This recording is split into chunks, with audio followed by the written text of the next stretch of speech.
Hello, sports fans. This is Chris from the West Coast Sports Junkies, inviting you to join us as we talk sports. West Coast style. Get a local British Columbian perspective on the world of sports and beyond.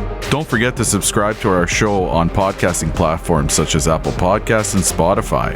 Be sure to follow us on Twitter at West Coast Sport 9. Reach out to us by email at westcoastsportsjunkies@gmail.com. Find us on Instagram at west_coast_sports_junkies. If you have any suggestions, questions, or just want to get into it with us, Ty, Mike, and myself are always here to interact. Our slogan always is, sit back, crack a beer, and enjoy. Join us weekly for new episodes.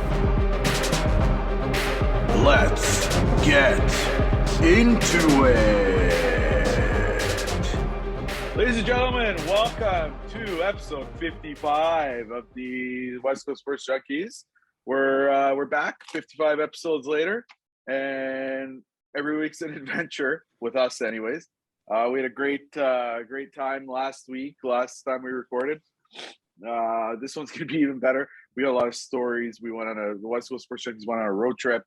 Ty and Mike and Dan and myself, we're all going to share some photos, and we're going to get that on our feed, Twitter, Instagram, all that stuff.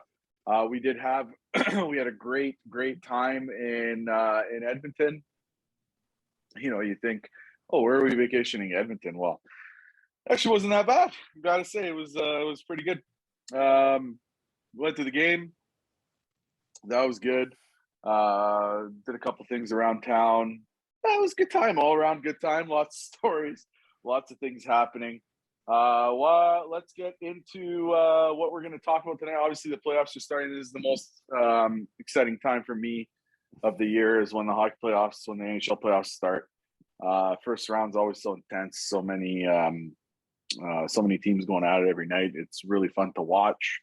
Oilers started last night, and the Leafs. Wow, I don't like the Leafs, but that was a pretty phenomenal game last night. We'll talk about that. Before we get into that, let's have a drink, and I'll start. So I got some beer I bought in Costco in Sherwood Park. It's called the Brewhouse Pilsner, which is not a BC beer. It's a Saskatchewan beer, but it's true Western Canadian beer, it says. Crisp and refreshing. Very good. I like it. It's the Great West. The Great West Brewing Company out of Saskatoon. So shout out to all those folks that live in Saskatoon. What do you got going on, Mike? I got a bowl of loudmouth soup, brother. Belvedere martini to bring back some memories of us sitting at the Fairmont there in Edmonton. What a fantastic spot that is. All right, what do you got, Ty? I am drinking tonight a Molson Canadian in honor of the Canadian teams that are looking good to start the NHL playoffs. Well, show us the beer. Well, it's in our fantastic beer glass here. That's it. Good job. What about you, Dan? What do you got? Well, Chris, I know we're going to be throwing some talk and chatter about our trip to Edmonton.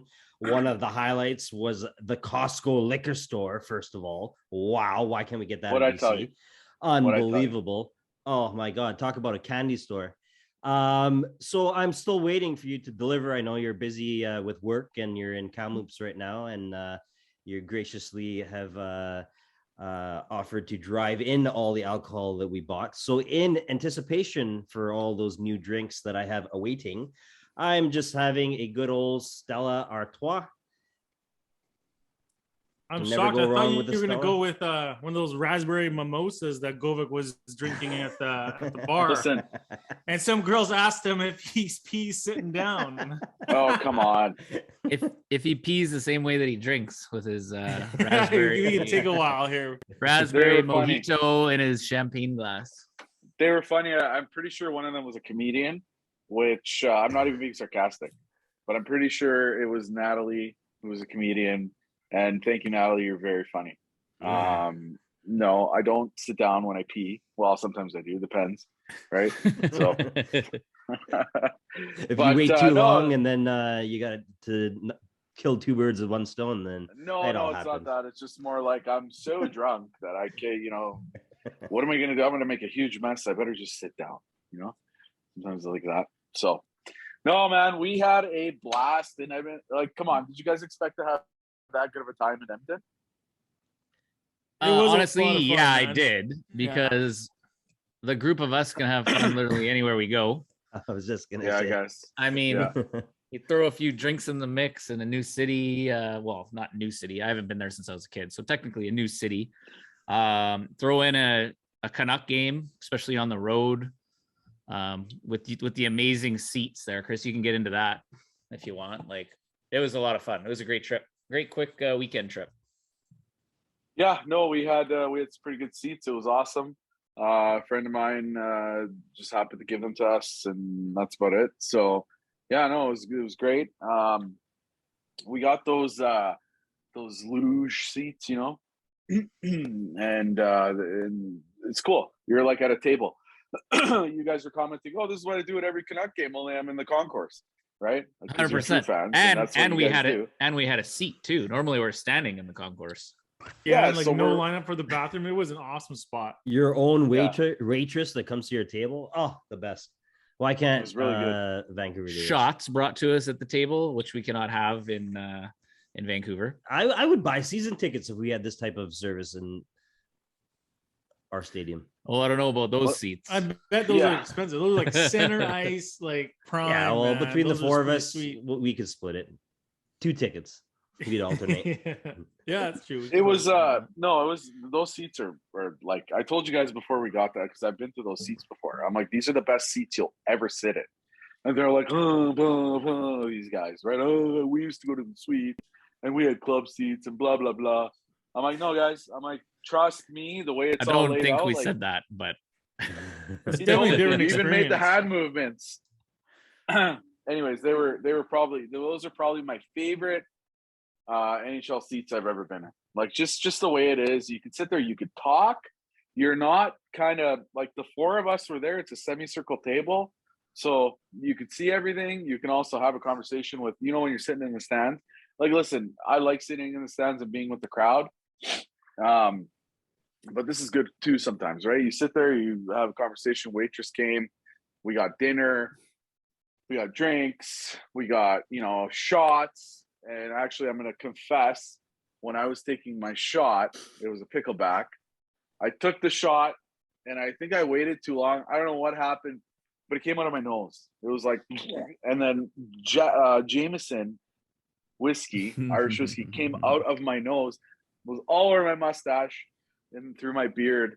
And I was just like, gross. back into my pickle juice.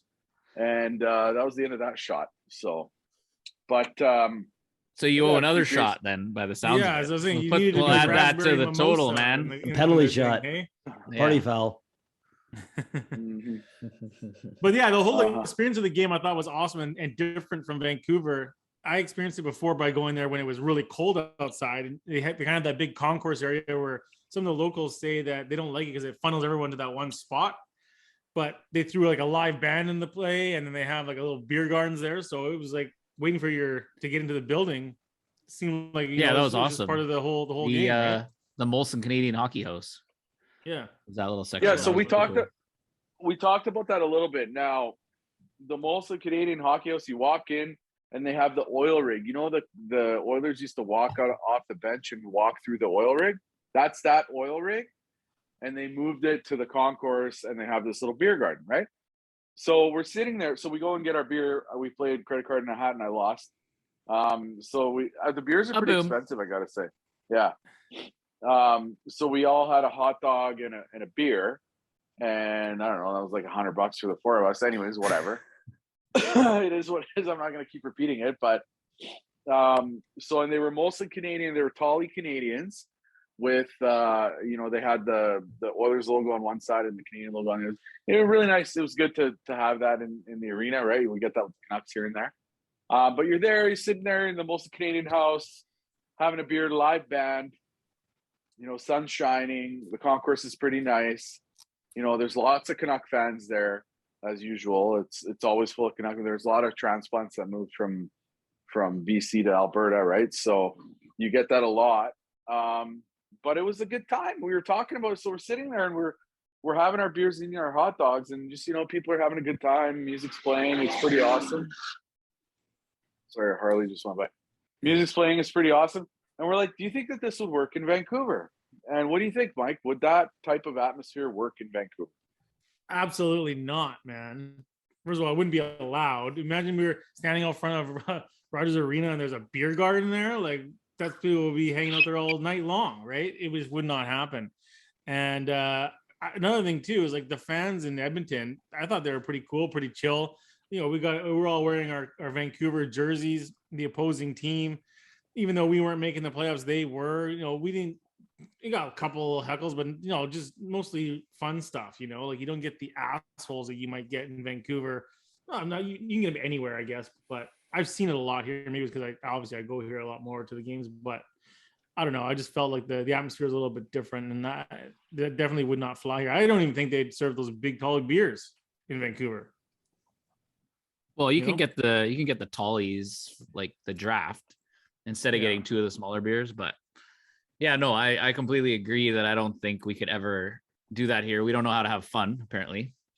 Well, we're no fun city. Yeah, we don't. We know have too many people that just ruin drink it for everyone properly, else. and Most do, but a few bad apples ruin it for the rest of us. But yeah, no, that whole area was really cool. And the stadium was really nice. It reminded me a lot of T-Mobile Arena in Vegas.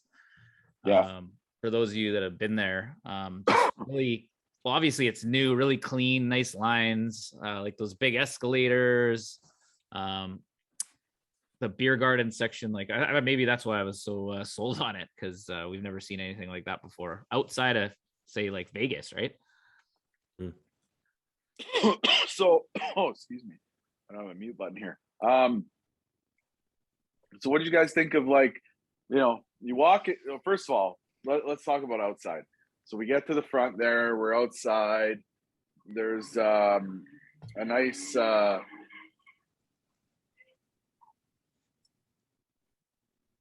Somebody's doing a smoke show right outside my hotel room here. Sorry, it's Kamloops.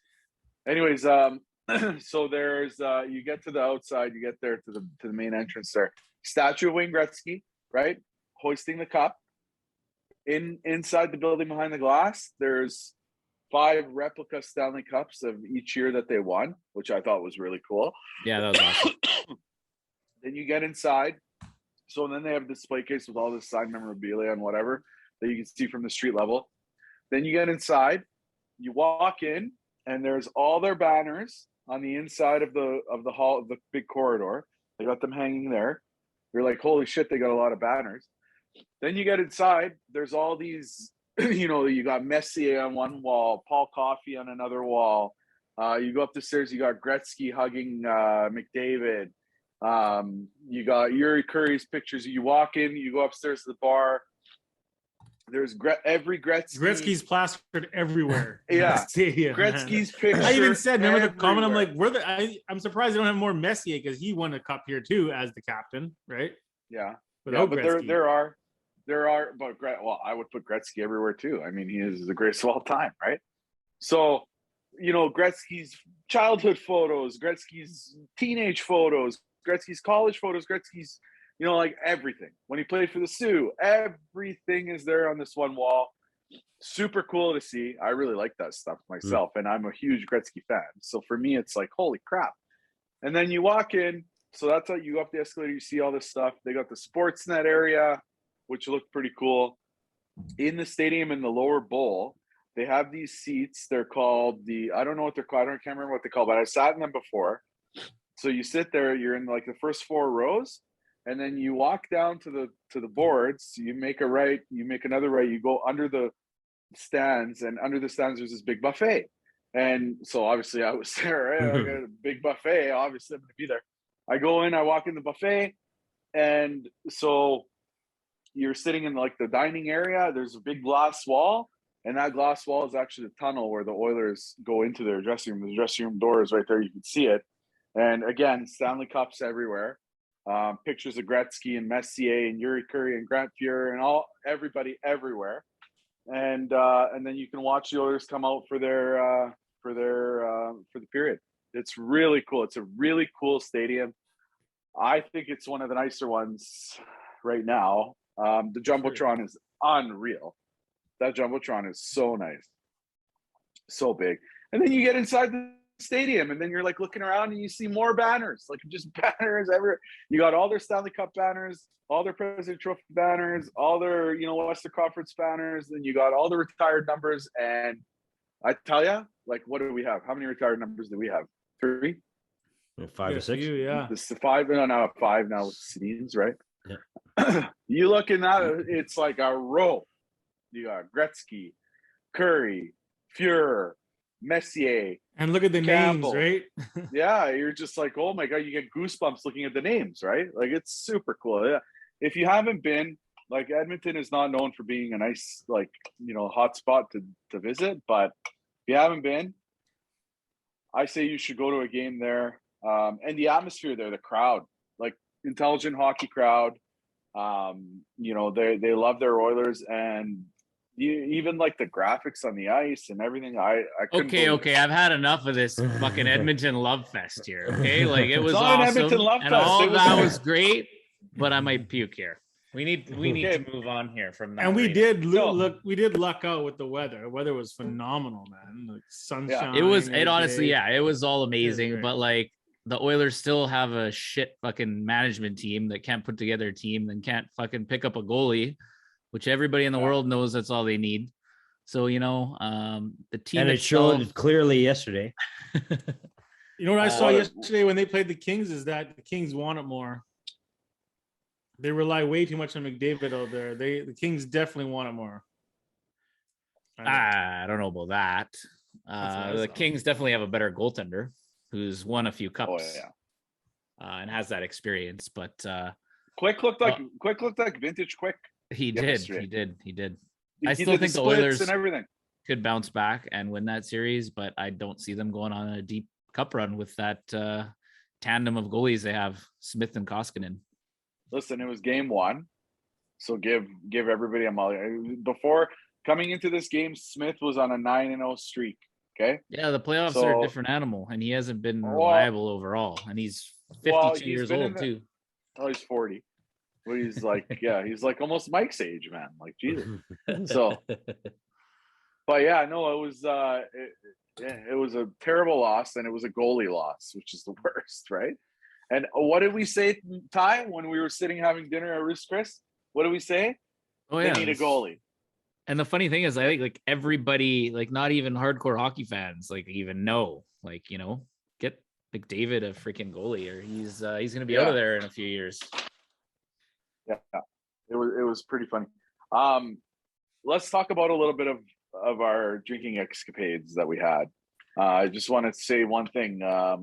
If you're ever at the Westin, okay, the Westin downtown Edmonton, don't order a Negroni because you may get something else. I don't know. He's like, can you make a Negroni? Oh yeah. Fills up a cup of ice and loads it up with tequila. What the hell? And honey and some other spices or whatever. And he gives it to me. Govak couldn't even stay in the same room. He had to leave the room because he was laughing so hard. So I was like drinking. He's like, "You want something sweet, huh? Sure." Oh man. So I left the. So listen to this. I leave the room. I like the bar's there, and then there's like this little like area which was not being used. And I walk in. I'm dying laughing because this guy's pouring honey into. I'm like, what? Mike didn't say anything. I'm like, okay. Like, you got to tell the guy, hey man, that's not. I didn't want to Negroni, bust you're his just- balls. He was so confident in his drink that he was just like, He was. okay, do your thing, man. Well, he was, no, he was like this. He was like, so He's- you want something sweet, huh? I got it for you right now. Well, and he did do well with the other drinks he made us. Like, Yeah. nothing was crazy, but he made a good Crown and Coke. He poured a good beer. Maybe that's where it ends with him, hey, Mike? Yeah, for sure, man. He can Not get the he can get a specialty beer and cocktails. pop that cap like no one else. But when it comes to But at the at the same time, as Mike's getting his drink and I'm laughing, I'm like crying laughing how funny it is. I go into this room, I turn around and I see this other waiter in the air. And then boom, down he goes. I'm like, what the fuck was that? So you guys are sitting there, tell us what happened. just like you said, some waiter was coming up the stairs and he must have slipped. I didn't see it. I heard it. all I heard is boom, and then bottles and glasses went everywhere. Nothing broke, amazingly, but he was just like sprawled out everywhere and just bailed, man. I have no idea how or why or what, but it was yeah, he popped up, didn't hurt himself, didn't break anything. His ego was hurt a little bit, I think, but other than that, oh, buddy. Oh yeah, his ego was hurt. I felt bad for the guy, and he like looked at me, and I'm laughing, but I'm not laughing at him. I'm laughing at the Cerrone thing. Yeah. So and then Gova goes to the other room. He's laughing his ass off. I think he's on the phone, and he goes to sit down on a bench, and the bench cushion flips up, and he bails on his ass. I ended up on my fucking belly, like face first down. I was like, I'm like, Mike, come here. I had to show him what happened to the chair. Like, he couldn't believe that would happen. That was a lawsuit waiting to happen. Anyways, good times. And then we ended up walking to the game. We saw, a couple of, vagrants and stuff getting into an argument. But other than that, good atmosphere again. People chirping us a little bit, giving us a hard time. But that's understandable. Yeah, and with the drinking escapades that you talked about, we put a pretty big dent in Edmonton's liquor supply that Friday, man. We started at about noon at the Brewhouse. At the airport. At the airport, yeah. Waiting for Govic to pick us up. Yeah. And then it just continued on from there. It just escalated. And then, the story we were telling about the Negroni, Mike's famous Negroni, was before the hockey game. So there was some drinks had. It was a lot of fun. But yeah, Govic, you were saying we were walking to the stadium. I was just walking in the stadium, smelling grilled cheese sandwiches and so I don't know. It was funny, right? We were just having a good time. Yeah. Get this. So remember the last night we went to that place where we smelled the grilled cheese sandwiches? I wanted a grilled cheese sandwich. Sherlock Holmes. And Dolly was at a party right down at the Commodore, and you know what they served at like midnight snack? Grilled cheese sandwiches. That's wild. Yeah. You're talking about that all night, man. Maybe you're like telepathic with food and what your wife's up to. Anyway, sorry to interrupt you again, Govic. No. And then at the game, why don't you, Mike? Why don't you tell us about your favorite night spot we went to? Blues on Wyatt. We went to Blues on Wyatt, and it's Blues on White Ave. Okay. White Ave is the equivalent to like our Granville. Yeah, we look like the oldest guys walking down the street there, but we fit into Blues on White. Once we got there. We definitely picked the right spot to go to because that was a good mix of ages in there. Yeah, actually, and it was live band. I found out talking to the people in Edmonton, a lot of them love live music and live bands, and this one was great. I thought he was really good, and we were there for, I don't know, did we close it down? We were there for quite a while. We closed it down. And no, we didn't close it down because we were looking to go somewhere else afterwards. I was looking for food afterwards. Oh, the grilled cheese sandwiches, man. No, we went to 7-Eleven and got some I wanted chicken. I wanted chicken and waffles. Oh yeah, this guy doesn't stop eating. Jeez, I don't know how you're only 120 pounds. So no, but Blues on White, like it was like the band, like it was a rock band, but they were playing like cover band. Backstreet Boys songs, all sorts of stuff. It was pretty cool.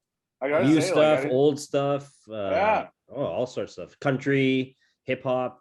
It was awesome. Yeah, the only odd thing I will say about that place is like in the new world we're in, right, where people don't want to cash in their hands and this and that. They did not take a card or any type of plastic there. No debit, no Visa, cash only.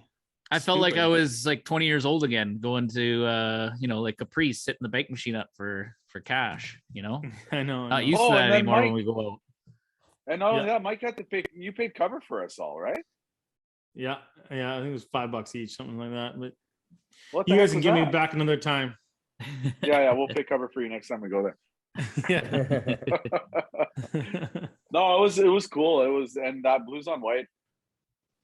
It was kind of like it had that like Nashville feel, right? Like I want to say, because the live band for sure. Yeah. So I had that experience in Chicago. I didn't have that experience in Nashville, but you guys were saying like Nashville. I went to a place in Chicago that was supposed to be like Nashville, So I kind of put 2 and 2 together. But it was pretty cool. I thought it was cool. Then obviously we left there. We went to 7-Eleven, got some food, went back to our room, had some more drinks. Oh, and earlier that day, was it that day? We went to Bubba Gump's, or we went the next day? That was the next day. That was the next day. We went to the mall. We went to the West Edmonton Mall. Okay. We went to Bubba Gump's, which is like a favorite of this group's. Anyways, I like Bubba Gump's. I always did. Yeah. Where we had like that. What was it called? It was a bulldog, but it was what was it called? Coronita. Yeah, it was pretty good. And Yeah, I had a nice drink. blue. That drink brought me back to life as I was a little hungover on the Saturday. Oh man! So getting there, Gova got to stop at 15 spots along the way. He's like, "Look at this is the WCB building, and this is the Edmonton subway or whatever." Refinery. And This we had is stopped the for, legislator. Like, half an hour at some Italian deli, and Ty was going to puke, and I'm trying to record him puking, but that made him not puke. So that's the key right there. You just got to get me to start filming you. And But to be honest, I don't think I was gonna puke from the alcohol. It was from all the turns that Govic did on the route to this Italian place, man. I think I saw every street in downtown Edmonton. 100%. Listen, I wanted to. I could tell you where everything is. I could be a tour guide in Edmonton. I'm gonna apply for that. I wanted to show these idiots the refineries, the this and that. I wanted to show them where I spent when I lived there. The outdoor public bathroom that has open windows and cleans itself. He has a house there. We drove by it 5 times. I can remember exactly what was on the patio there. I can name every single thing on the back patio. And for those listeners who have been to Edmonton or even lived in Edmonton before, doesn't mean you know where everything is. So look at your GPS. Oh man, yeah. He has no idea where he's going. That's why it takes so long. I'm in the front seat. He's like, we're going to West Edmonton Mall or whatever. He's not even following the GPS line. He's just going his own way. I'm like, dude, you gotta merge here. What the fuck are you doing? Dude, we drove past 35 Canadian brew houses, and I know there's not that many in Edmonton. So I think we were going in circles, and we just don't know the area good enough that we passed the same thing. Trying to get to Brewster. Listen to me. He does not know where Brewster's is, man. He does not know. Okay. Listen to me. I wanted to take them. I wanted to show them quickly where I lived. And then I wanted to show them where I worked. You know, I spent like almost 10 years there. I want to make sure that everybody understands what I was doing, right? No, yeah. We enjoyed it. We're just busting your balls a little bit. It was a lot of fun. It was a great trip. I definitely will go back there. Probably take the wife. She would really like West Edmonton Mall. I can tell you that right now. Cool. But yeah, no, it was a lot of fun. Great trip. We'll have to do another trip like that again soon. All right. All right. Well, you know what? That was a great trip to Edmonton, but time to get to the real business here. And we got to talk about what happened today. So what happened today? We had a press conference with Jim Rutherford and the Canucks management team and Patrick Calvin, and it looked like they have a plan. Can you believe that? I cannot believe that they actually have a plan. I didn't think the Canucks did that anymore. Well, at least I thought it was just fly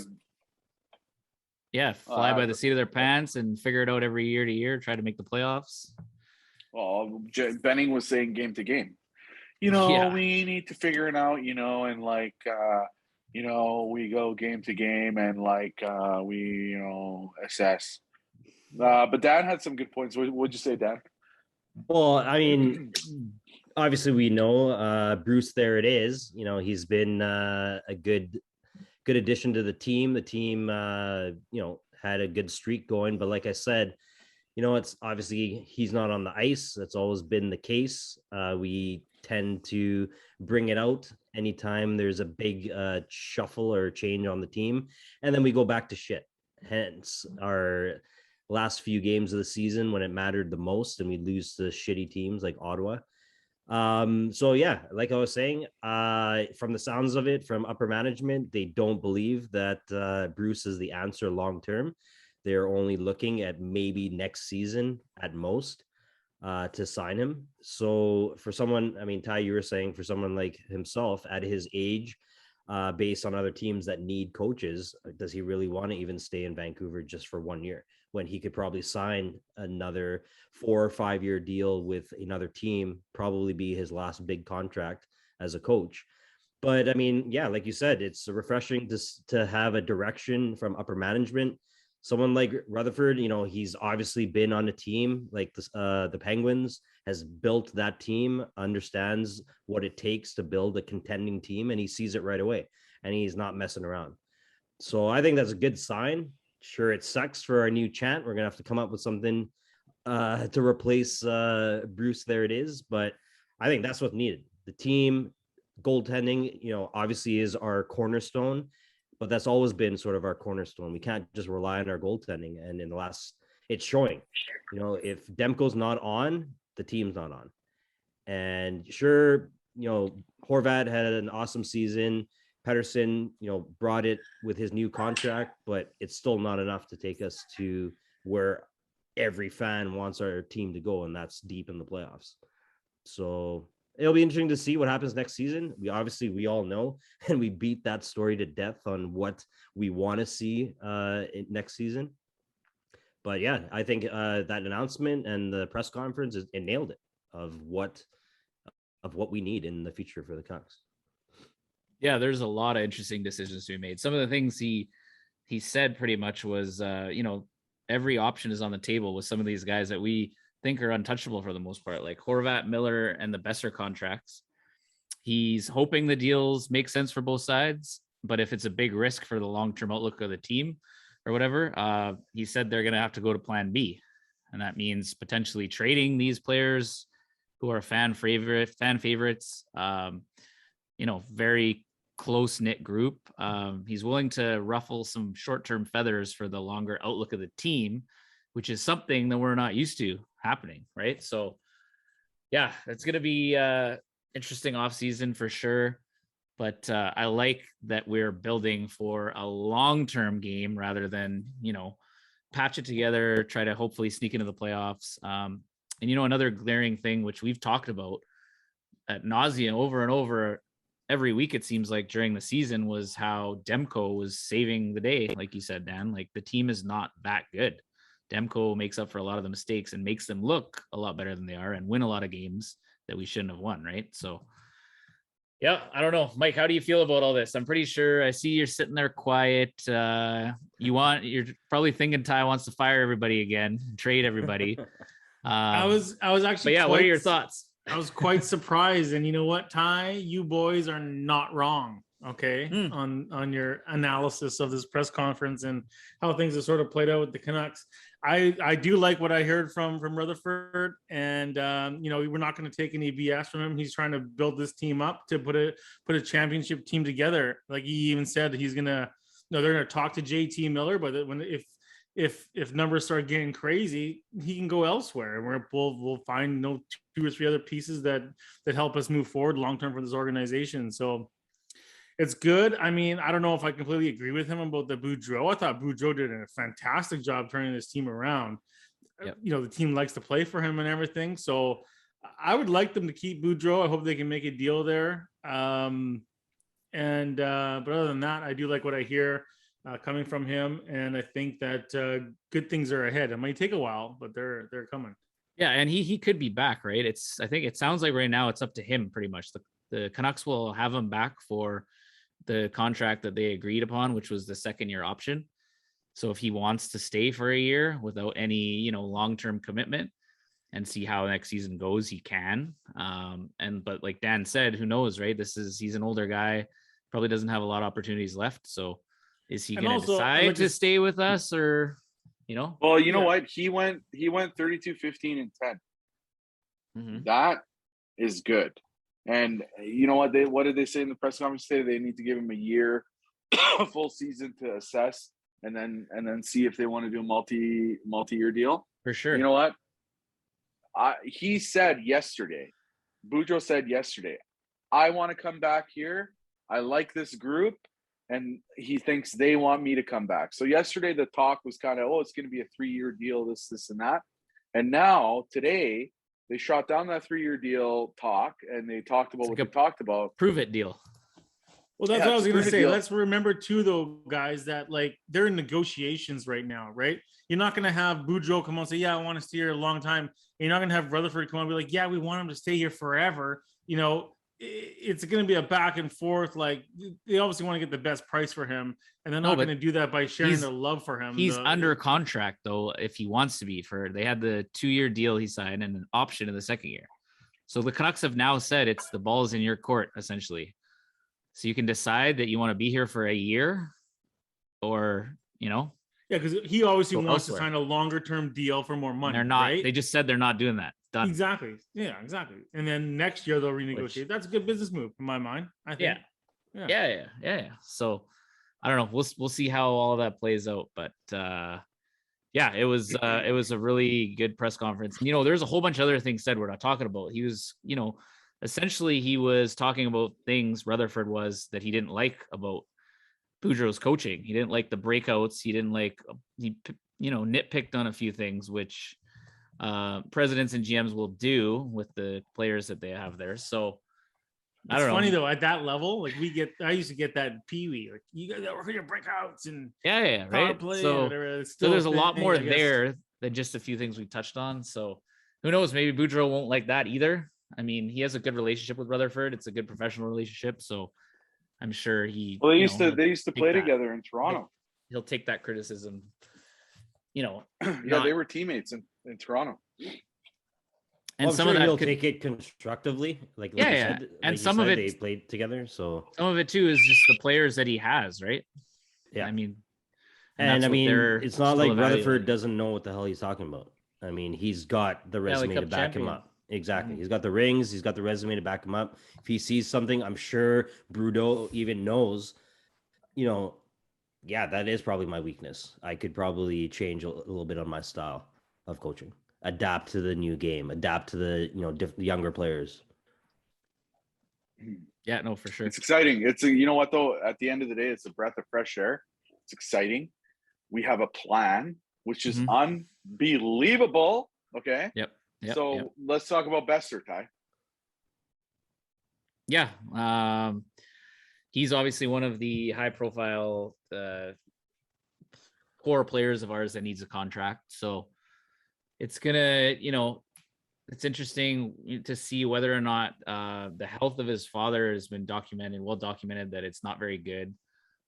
He's battling multiple serious health conditions. He wants to be close to home. He flies back and forth to Minnesota quite often.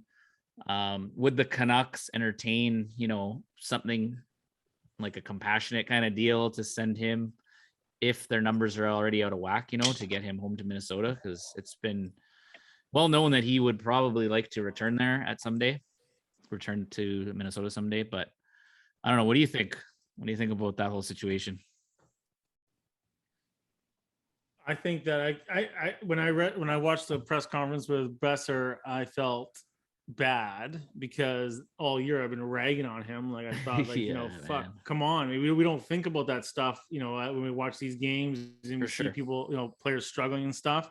And then you could tell for sure you can see the emotion in him that he's obviously dealing with something big time that's bigger than the game of hockey, you know. So I felt bad for him, and I feel like if I was the GM or whatever of the Canucks and that's what he wanted to do, I would try to help him out, man. I mean, that's me. I know it's a big business move. There was a lot of money, but yeah, I don't know. I put it this way: I'm not as hard on Besser today as I was yesterday. You know what I mean? Yeah, for sure. I totally agree with that. But yeah, and like I said, it wouldn't just be solely because of that. It would be, you know, maybe the numbers didn't add up to what the Canucks want to do, and then, you know, they're playing chess here and trying to figure out all these moves with all these contracts that are coming up and trying to improve the team long term. So yeah, but they're playing chess. The Rutherford version of the Canucks is playing chess. They're gonna be yelling checkmate pretty soon here on everything, because I think they have a plan and he knows what he's doing. He's not just you know, Benning. Like I can't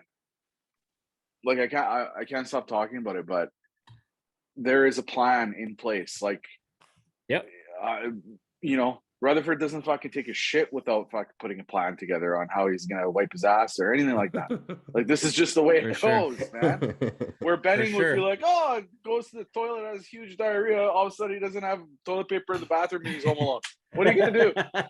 Yeah.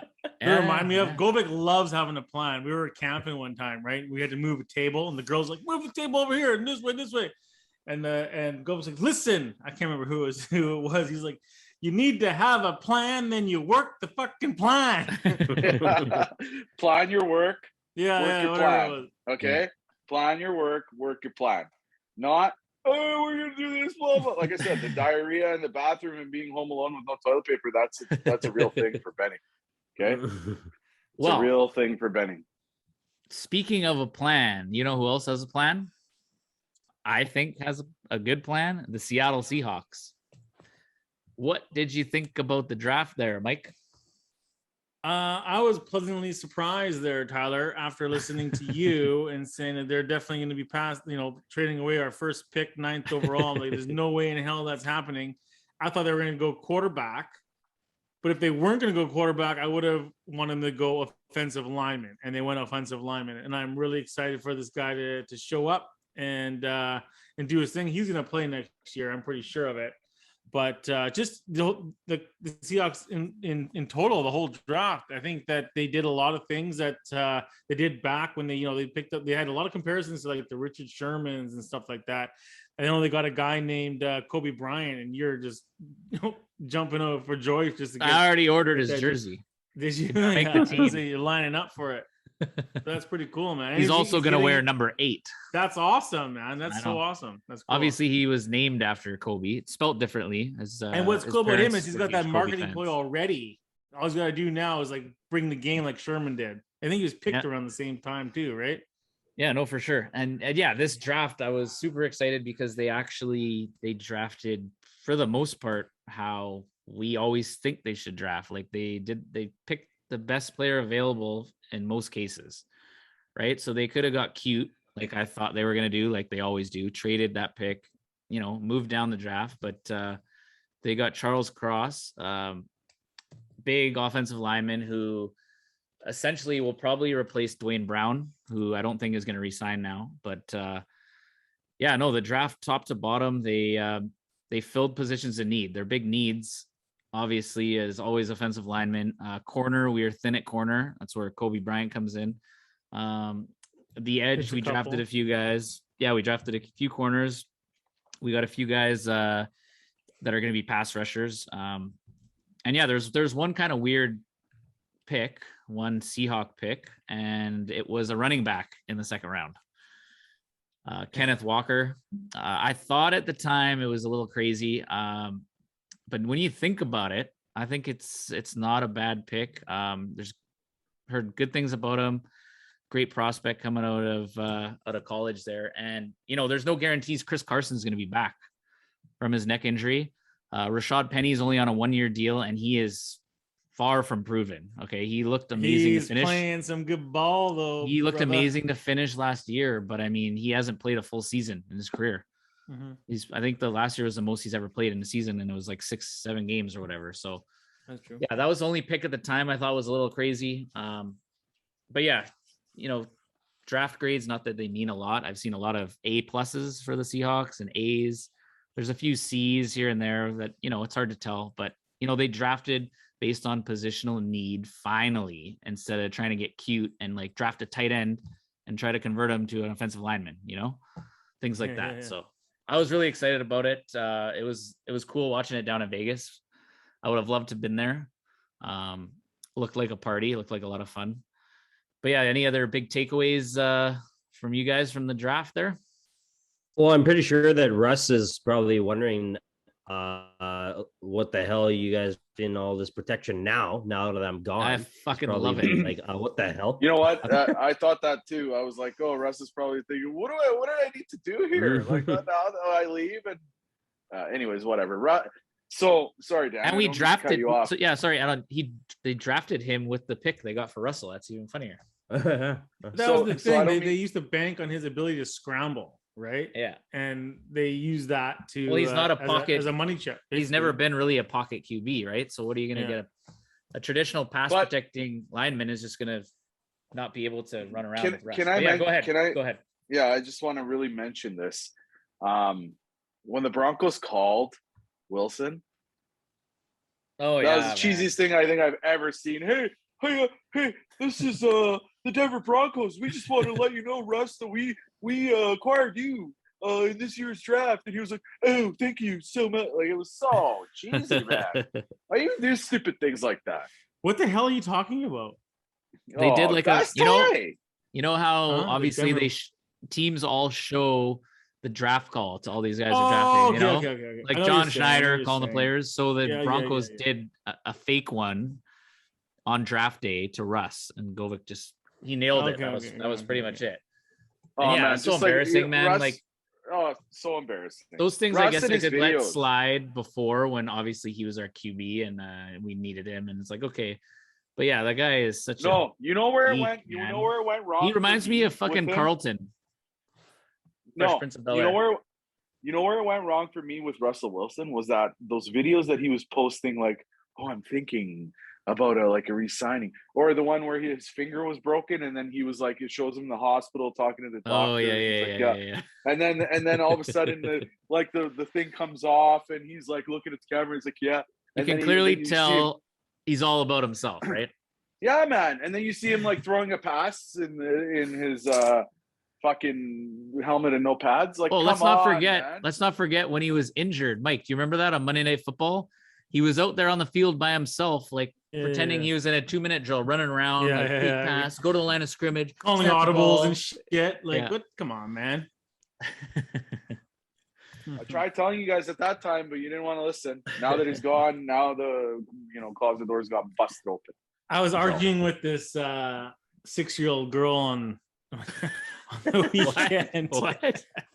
She's a Mahomes. She's a Kansas City Mahomes fan. Her dad's actually from Cleveland, and so they're big NFL fans. And she's like, "Are you still a Russell Wilson fan?" I'm like, "Yeah, I still like Russell Wilson. I just hope he has a really shitty year this year." You said that to her like that? No, I didn't say shitty. I hope bad or whatever. Right? I hope he loses a lot. Yeah. Oh man. But yeah, all in all, super happy for the Seahawks. Finally, drafting based on positional need instead of getting cute, like I said before. But we should find out this week too if the Seahawks are playing in any international games, maybe in Germany or London or something like that. Maybe the next Junkies road trip. The next Junkies road trip should be down in Seattle when the Seahawks play Denver. Well, we'll be going, and so these two will definitely. You guys gotta get a couple of tickets. We don't have the luxurious little table there. Or grab a couple of seats, man. Let's go. Why don't you guys trade your 2 really good tickets for like 4 shittier ones? That's just a lot of work, man. That's a lot of walking. Oh, come on. We're right there. Lower bowl, you end of the stadium. I know, and I want to be right beside you, but it's unfortunate that you guys already have 2 tickets and me and Don are going to have to sit singles. Don't worry. Else. There's always tickets in our row available. Okay. So well, we'll get her done. We'll get her done. Okay. Well, yeah, we should do that. But yeah, it would be really cool to go to like Munich or something and watch a game and drink some German beer. It would be awesome. Deutsches Bier, right? It would be really cool. 100%. And then I wouldn't be drinking that raspberry drink like how I did at Fairmont. Oh, man. That's so embarrassing. I'm sure you'll find something raspberry. Home. Dude, you're with your wife. You do that when you're with your boys? Like, what the hell? Well, I had that smoked Manhattan. It was good. But then I was like, you know what? Oh, you had to wash that down with one of those? No, this raspberry 75. I'm like, oh, it's got wine in it. It's got raspberry Stoli in it. It's got real raspberry, like fresh raspberries. I'm like, fuck, this is gonna be awesome. When it came out in a champagne glass, I was like, okay. And then the next one I asked him, I'm like, can you put it in a martini glass, buddy? It looked worse, I think. He's like, you want it to be more manly? I'm like, yeah, okay, sure. Girls at the bar making fun of me, whatever. It doesn't matter. It's all good. I'm very, confident in myself. Next episode, we'll get you some raspberry beer. Yeah. I love raspberry beer. Oh, what about the blueberry beer we had? Did you bring me back? Oh. Always about good. that. It's always good. No, I didn't stop on my way back, but I should have, man. That was a really good beer. I bet you couldn't All find right. the spot. Yeah. It's probably. All He right, didn't have so his navigator with him to tell him where to turn. Exactly. yeah. On to the next. Okay, so enough about girly drinks. What are we talking about UFC tonight, Mike? UFC 274, Oliveira versus Giechi goes down this Saturday, May 7th in Phoenix, Arizona. This card is stacked, man. It's going to be a banger. There's two title fights and 5 fights on the main card that we're going to break down for you. But the first 2 of those fights on the main card are just an absolute mess. They're similar fights. They're both disasters. It's has-beens. It would have been great if they had maybe fought 10 years ago. Donald Cerrone versus Joe Lozon. I mean, Cerrone's 0-5 in his last 5. I mean, Lozon still fighting? Oh my! Lozon hasn't fought in 2.5 years. He's coming back. It's just ridiculous. I'm going to tell you right now, just go with Joe Lozon on that fight because Donald Cerrone is going to get knocked out. The next fight we have St. Preux versus Shogun Hua. Shogun, absolute disaster. Same thing. It's a mess. He looks horrible. I mean, I don't even know why these guys are still fighting. He's 40 years old. 10 years ago, this would have been a great fight. St. Preux is going to walk right through him. First round knockout. Mark it right now, okay? Let's get into the meat and potatoes of the pay-per-view, okay? Michael Chandler versus Tony Ferguson, lightweight belt. Michael Chandler, he's 22-7. He's 3-2 in his last 5, 35 years old versus Tony Ferguson, 38 years old, 25-6. He is 2-3 in his last 5. Chandler is the largest favorite on the card at -400. Tony Ferguson is a +325. Again, I checked these odds 2 days ago, actually, when I was doing some research on these. And they opened up, but Chandler was a -135. You can see where the money's going and going there fast. If you look at these 2 fighters, everyone probably knows these names, but Tony Ferguson took a ton of damage when he fought Justin Giechi. We know that he's obviously a really, really tough fighter, but it was just such a bad look for him, especially before that fight. He was on a 12-fight win streak and looked almost indestructible. He looked like he would be the champion of the world, but just absolutely got demolished by Giechi. Oliveira comes out after the Giechi fight and he takes Tony Ferguson down. He basically just lays on him for 11 minutes, gets the W. After that, we had Dariush come out, fight Ferguson, lays on him for 12 minutes and gets the W. So the blueprint is obviously out there. The blueprint that you just got to on how to beat Tony Ferguson. And the problem is it's Michael Chandler he's fighting, who's a brawler. And do you think he's going to follow this blueprint? I mean, I don't really know. And that's the thing. Like, if he comes out there and he's a strong guy, he's a good wrestler, but he likes to bang and brawl. We've seen it against Giechi. We've seen it against Oliveira, same sort of thing. So if he does that, I don't think it's going to be I don't think he should be a -400. I mean, you got to give the cardio advantage to Ferguson. You got to give maybe the striking advantage to Ferguson long term. We know Chandler has power early, but he can get gassed. And, I don't know. Ferguson, they've both been fighting really good guys. Ferguson's obviously fought top 5 guys in his last couple of years for sure. Chandler being a champ at Bellator and then coming over, and he just fought Oliveira and Giechi, losing those both. But motherfucker! Sorry, you? I wasn't on mute. So, anyways, I'm not Pittsburgh I'm not going to lay money on this fight because I don't think we're getting enough value in the Chandler bet, and I think Chandler's going to win this fight. I don't think he's going to knock him out because I don't think anyone's ever knocked out Tony Ferguson other than Giechi. It was a stoppage, but I mean that was just ridiculous. I'm going to say Chandler wins this fight by a decision, and I don't think it should be. I'm not putting money on it because I don't think it should be a -400. That's where I'm going to go with that one. What do you think there, Ty? Yeah, I agree. It's kind of I think Chandler will get the win. I think it'll be a lot closer than the odds say. It's a must win, in my opinion, for Ferguson. Like you said, he named all his recent losses. He was just a contender not too long ago, and all of a sudden now I feel like he's fighting for his UFC life. I don't know exactly how many fights he has left on his contract, but yeah, I think Chandler will get it done. I think Ferguson's done essentially. I don't know what he can bring to this fight that will be able to beat Chandler. So I agree, but if you want to make some money, I would go Chandler decision in this one. Just my opinion. I don't think he's gonna knock out or submit Ferguson. The next fight, we have a championship bout, the women's strawweight championship. Rose Namajunas versus Carla Esparza. Namajunas comes in a Rose at a -200 favorite, and Esparza is a +165. Rose is 11-4, 4-1 in her last 5. Esparza is 18-6, 5-0 in her last 5. This is a rematch from 2014, where Esparza actually submitted Rose in the third round. Rose was winning that fight on her feet. If you can go back and watch it, I actually did. Rose was winning the fight on her feet. Esparza was able to take her down. Since that, Rose hasn't actually fought many wrestlers. It's always been strikers.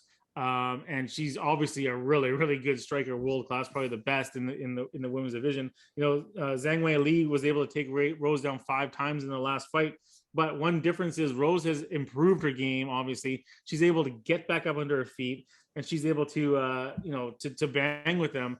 Esparza is going to have to bring that kind of power, or bring that kind of pressure for 5 minutes, for 5 rounds, 25 minutes, which I think is going to be tough.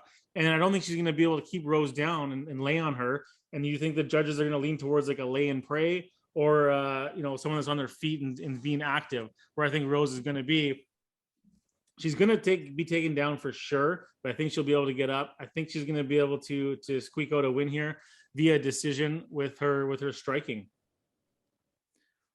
Well, I agree with you again. I don't know if it's a good thing or not, because we don't always. Again, though, I don't think the odds are as close as they should be. I think it's going to be a close fight. Yeah, I think a big key to the fight, like you said, is going to be whether or not she can get up from those takedowns, which they fought a long time ago. Rose is a lot more experienced fighter now. She's been there, defended her title. She's a champion. She is going to get it done. I wouldn't be surprised if she does knock her out. But I would also lean towards a decision in that fight. The last fight of the night is the main event. This is a fight I've been really looking forward to probably most this year. Is Charles Oliveira versus Justin Giechi. I love both of these fighters. Charles is 32 years old. He's 32-8, 5-0 in his last 5. He's actually on a 10-fight win streak, so 10-0. Versus Giechi, who is a +140, 23-3, 4-1 in his last 5. Also, I'll note that Oliveira is a -165 favorite. Oliveira is, like I said, is on a 10-fight win streak.